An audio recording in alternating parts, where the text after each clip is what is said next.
Hey everybody, this is Stuart Smith with SmallCapVoice.com, and thanks so much for joining us for another online business briefing. And today I'm going to be joined by Shawn Canter. He is the CFO, the Chief Financial Officer for KULR Technology Group. Now, the company just had its third quarter 2023 earnings call this week, and if you weren't able to join it, it's so simple to find it. All you have to do is visit the company's website, go to their investors tab, and then click on presentations as you scroll down. KULR Technology Group is a listed company traded under the ticker symbol KULR on the New York Stock Exchange American. We're going to welcome Shawn to the show right now. Shawn, thanks so much for making time for us today. How are you? I'm well, Stuart. Thanks for having me. So as I mentioned, KULR had its call this week and KULR posted another record quarter. How do you see the fourth quarter shaping up for us now? Well, let me go back and just highlight some of the great accomplishments the team put up for the third quarter. The third quarter was another record quarter,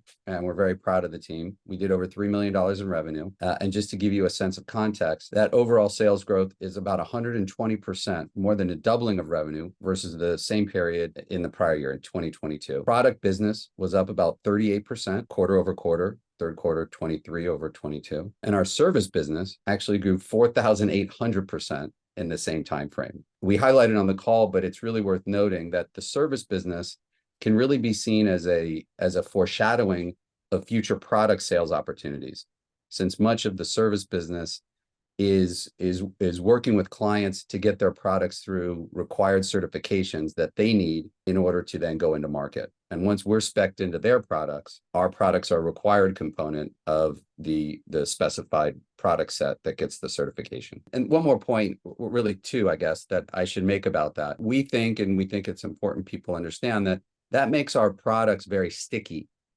as we sell them into our customers, because we are spec'd into products that then get certified and are required to stay as such as they go into the market.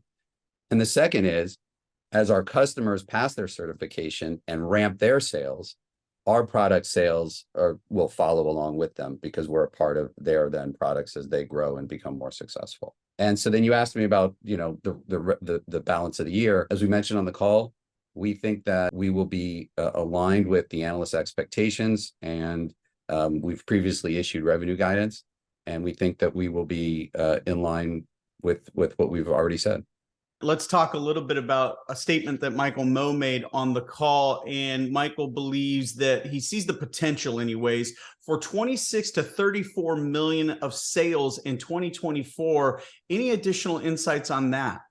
I would say, based on where we are today, where we think 23 is coming out, what we see in our current pipeline, our customer engagements, and of course, things always change. But what we're seeing today, we believe our growth trend has the potential to continue, as Mike indicated. It's probably worth noting that how our sales team builds up how we look forward into the future.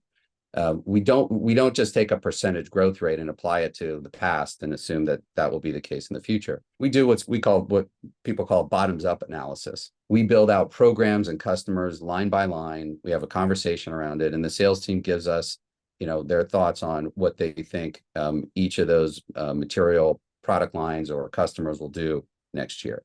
And so we think that's a more thoughtful way of trying to build out what the future looks like. Obviously, we're still currently in the middle of the fourth quarter of 2023, so we can't make any guarantees. And as I said, things do change. But as Mike mentioned, we do believe that we have a line of sight to 26 to 34 million for a full year 2024 revenue. Given our growth rate and the customer demand we're seeing in our current pipeline, our engagements, the conversations the sales team's having with existing and potential customers. The sales team's working very hard. They're hustling.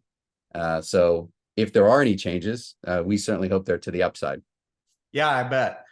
Well, it was an exciting call, no doubt. And again, go find that call at the KULR Technology Group website. Under their investors tab, click on the presentations, and you'll find the full multimedia presentation, as well as with a transcript for the call. So on that call, Shawn, you mentioned that expenses are actually down. So while revenue's growing, expenses are down. This has got to be a huge kind of boost for management, as that is your job, to control costs, especially as the CFO. So can you explain more on how you were able to keep expenses down? Sure. Well, it's one of my jobs. So for the 9 months ending in the third quarter, compared to the 9 months of 2023, compared to 2022, our cash used from operations was down almost 20%. And if you combine cash from operations and cash from investing, it was down about 26%. What I can say is, since I've started, we've been reviewing how we invest our money. And we've identified several areas where we can save money and not hurt our growth rate. It's important that we continue to invest in our growth of the business, to the growth and the customer demand pull that we're feeling. You want to talk about some areas where we were able to reduce costs. Keith mentioned one on the earnings call, some marketing expenses. And what we've realized is that as the KULR brand and KULR name has gotten more well-known in the marketplace, that we didn't need to spend as much to get the name out there. And so we were able to pull back on some of those marketing expenses without having any side effects to the KULR brand or customer awareness. The sales team is still very, very busy. And so that's one area, as Keith mentioned on the call, that we were able to reduce some costs. There are other areas where we review our processes, our procedures, and we try to make things more efficient. And as we get better at that, and as we grow, we'll get benefits of scale. Those things will help us reduce the time to do certain things. And reduction in time is reduction in man hours. Reduction in man hours, obviously cost savings. And so we've already started to see some of those. I think we will continue to work on this. This is an ongoing process. It's not a one and done. This is just sort of a philosophy that we'll continue to have to continue to invest our capital wisely, to generate growth, to maintain our growth rate, to service our customers, but to increase our efficiency and productivity. And I guess, as I mentioned, productivity, one last point worth noting, and we talked about it on the call, is that you can see our revenue per employee was up about 70% since the first quarter of this year. And so as a rough good measure of efficiency, we feel we've made some improvements, and we'll continue to try to make more. Well, and I think those improvements are going to lead into the answer that to the question I'm about to ask you, which is, how do you see the path to break even? What are some of the drivers that you need to see from the company to get to break even point? Break even, yes. Okay. Topic on everybody's mind, certainly mine. As I mentioned on the call, we are very focused on getting to operational cash flow break even. One of the things that, that is certainly, as I mentioned earlier, we're doing that sort of via the various levers we have. One lever, continue to grow, satisfy customer demand. I think we've talked about that already. People can see it in the numbers. We're growing. We feel that there's, more room for the company to grow. Become smarter and more efficient in terms of how we invest our capital, so that we continue to support that growth and continue to get more efficient to improve our margins. One of the things that you saw was that we increased our gross margin in the third quarter to 44%. And it's been a goal of KULR's to get to a mid-40s gross margin.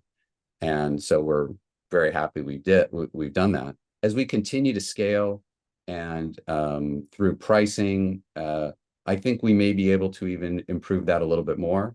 And as we continue to refine our processes, get more efficient, get more benefits of scale, the opportunity to improve our operating margin, I think, is also available. So we have a line of sight to getting to an operating cash break even mid-year 2024.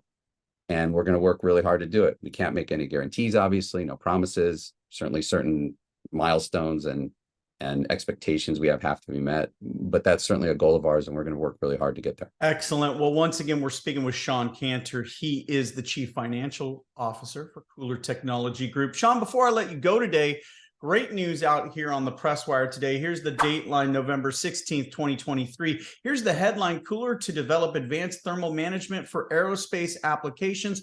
Multi-year contract worth between $6 to $7 million. It mentions in the body of the press release that this is an agreement with a tier 1 aerospace and defense manufacturer. So first off, congratulations. Second off, any thoughts on this news? Well, firstly, thank you.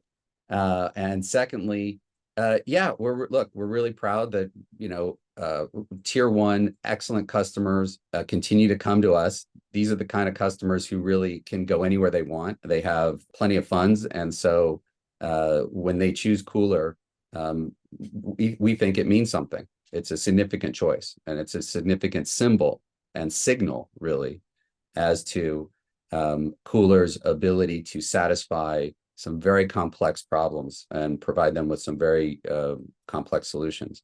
And so, as we talked about on the call and today, with regards to our growth going forward, these are the types of programs we believe we can, and we hope we can continue to secure more of in the future. Well, first off, congratulations to you on Thanks. Q3 2023. Congratulations to you on this great piece of news. We know you're busy getting back to that path to break even, only one of your jobs, as you pointed out. Thanks so much for your time today, Shawn. It's been an absolute pleasure speaking with you. It's been mine. Thanks, Stuart. All right, for Shawn Canter, this is Stuart Smith saying thanks so much for tuning in.